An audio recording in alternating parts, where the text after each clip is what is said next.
ஜென்ம ஜென்மோ ஜென்மி ஸ்ரீ சரண் ஸ்ரீ பாக்ய சாய். அனைவருக்கும் சாய் சுப நமஸ்காரங்கள். நிலக்கோட்டையிலிருந்து சாய் உமேஷ். ஸ்ரீ சாயி சகஸ்ர நாமாவளி 184.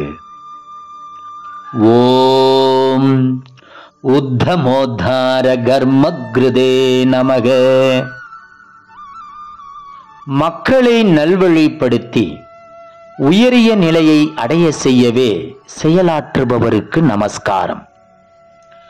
1886 ஆண்டு பாபா தமது உடலை விட்டு பிரிந்து 3 தினங்களுக்கு பின்னர் திரும்பி உடலுக்குள் பிரவேசித்தது அவர் தமது பணியை நிறைவேற்றவே.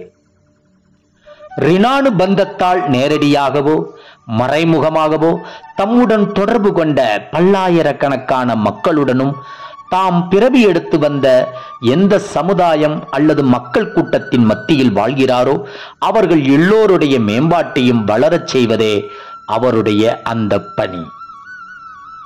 மேலும் மனித சமூகம் முழுவதும் வளம் பெறவும் தாம் ஏதாவது செய்ய வேண்டும் என அவர் சிந்தித்திருக்க வேண்டும். இது எல்லாம் சேர்ந்ததே அவருடைய பணி என ஸ்ரீ நரசிம்ம சுவாமிஜி எழுதியுள்ளார். 1886 ஆண்டுக்கு பின் சீரடி துவாரகமாயி என்னும் மசூதியில் இருந்தவாறு நூற்றுக்கணக்கான பக்தர்களை ஒரு ரிணானு பந்தம் அல்லது முந்தைய பிறவிகளின் தொடர்புகளை கருத்தில் கொண்டு தம்மிடம் வரவைத்து அவர்களை நல்வழிப்படுத்தி லௌகீகமாகவும் ஆன்மீகமாகவும் முன்னேற செய்து வந்திருக்கிறார்.